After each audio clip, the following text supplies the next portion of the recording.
Christmas വിചാരങ്ങളിലേക്ക് സ്വാഗതം. Christmas നമ്മളെ സംബന്ധിച്ച് ഒരു പ്രധാനപ്പെട്ട ദിനമാണ്. രണ്ട് പ്രധാനപ്പെട്ട സന്ദേശങ്ങൾ ക്രിസ്മസിലൂടെ നമുക്ക് ലഭിക്കും. ഒന്ന്, ഇത്രയും വലിയ ലോകരക്ഷകനായ ജീസസ് ക്രൈസ്റ്റ് ജനിച്ചത് എളിമയുടെ പ്രതീകമായ പുൽക്കൂട്ടിലാണ്. അവിടെയാണ് അദ്ദേഹം ജനിക്കാൻ അവസരം ഉണ്ടായത്. പിന്നെ ഈ ക്രിസ്മസ് എന്നും നമുക്കൊരു വലിയ ഓർമ്മയാണ്. ക്രിസ്മസ് ആഴ്ച ആരംഭിക്കുമ്പോൾ തന്നെ എല്ലാവർക്കും വലിയ ആഘോഷമായി, അവധിയായി, ആഘോഷമായി, പ്രത്യേകിച്ച് കുട്ടികൾക്ക്. നമ്മുടെ ചെറുപ്പത്തിൽ ക്രിസ്മസ് ആരംഭിച്ചാൽ ഒരാഴ്ച മുമ്പ് തന്നെ പുൽക്കൂട് നിർമ്മിക്കുന്നതിന് വേണ്ടി, ഇന്നത്തെ പോലെയല്ല, ഇന്നത്തെ ആധുനിക സൗകര്യങ്ങളൊന്നും ഞങ്ങളുടെ ചെറുപ്പത്തിലില്ല. ഞങ്ങൾ ആദ്യം പോകുന്നത് നമ്മുടെ പ്രദേശങ്ങളിലെ ഗ്രാമീണ മേഖലയിലേക്ക് പോയിട്ട് അവിടെ ഈന്തപ്പന എവിടെയോ ഉള്ളത് നോക്കും.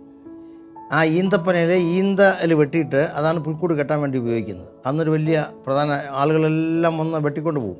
അപ്പോൾ നമ്മൾ ആദ്യം തന്നെ ഇത് വെട്ടിയെടുത്ത് വീട്ടിൽ കൊണ്ട് വെച്ചിട്ട് ആ പുൽക്കൂട് കെട്ടി ഉണ്ണീശോയൊക്കെ വെച്ച് രാജാക്കന്മാരെയൊക്കെ വെച്ച് നല്ല ഭംഗിയായി സെറ്റ് ചെയ്യും. അതാണ് ഏറ്റവും പ്രധാനപ്പെട്ട കാര്യം. രണ്ടാമത് ചെയ്യുന്ന ഏറ്റവും വലിയ കാര്യം നക്ഷത്രമാണ്.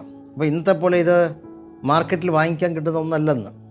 അന്ന് നമ്മൾ ഈ നക്ഷത്രം ഉണ്ടാക്കും. അതായത്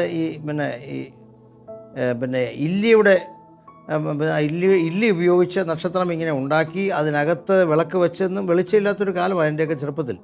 വൈദ്യുതിയില്ല. അപ്പോൾ എന്തു ചെയ്യും? ആ ഓർമ്മകളൊക്കെ ഇപ്പം നിലനിൽക്കുകയാണ്. അതായത് നടുക്ക് ഒരു മെഴുകുതിരി കത്തിച്ച് വെക്കും. അതാണ് എൻ്റെ കാര്യം. അങ്ങനെ രാത്രിയാകുമ്പോൾ ഇങ്ങനെ നിർമ്മിക്കപ്പെടുന്ന പല വർണ്ണങ്ങൾ കൊണ്ടുള്ള നക്ഷത്രം ഉണ്ടാക്കിയതിന് ശേഷം നടുക്ക് മെഴുകുതിരി കത്തിച്ച് വെക്കും. അതാണ് ഏറ്റവും വലിയ ഒരു കാഴ്ച. പക്ഷേ നമുക്ക് ഏറ്റവും ചിലപ്പോൾ ദുഃഖം ഉണ്ടാകുന്ന കാര്യം, ചിലപ്പോൾ മെഴുകുതിരി കത്തി അങ്ങ് മറിയും. അപ്പോൾ ഇത് കത്തിപ്പോവും. അപ്പോൾ വലിയ സങ്കടമാണ്. ചെറുപ്പത്തിലെ ഒരു ഓർമ്മയാണ് എനിക്ക്. അപ്പോൾ വീണ്ടും അത് നിർമ്മിക്കേണ്ടതായിട്ട് വരും. ക്രിസ്മസിൻ്റെ പ്രാധാന്യം ഒന്ന്, ഈ ലോക ചരിത്രത്തെ രണ്ടായി വിഭജിക്കുന്നു ഒന്നതാണ്.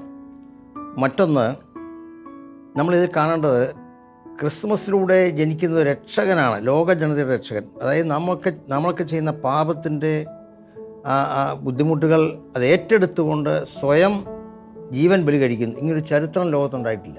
അറിഞ്ഞുകൊണ്ട് മറ്റുള്ളവരുടെ പാപങ്ങളിൽ നിന്ന് മോചനം നൽകാൻ, അവരെ രക്ഷിക്കുന്നതിന് വേണ്ടി ബലി കഴിക്കപ്പെടുന്ന ഒരു സംഭവം വേറെ ലോകത്ത് ഉണ്ടായിട്ടില്ല. അതാണ് അതിൻ്റെ ഏറ്റവും വലിയ പ്രത്യേകത. ഇത്രയും വലിയ ത്യാഗം വേറെയില്ല.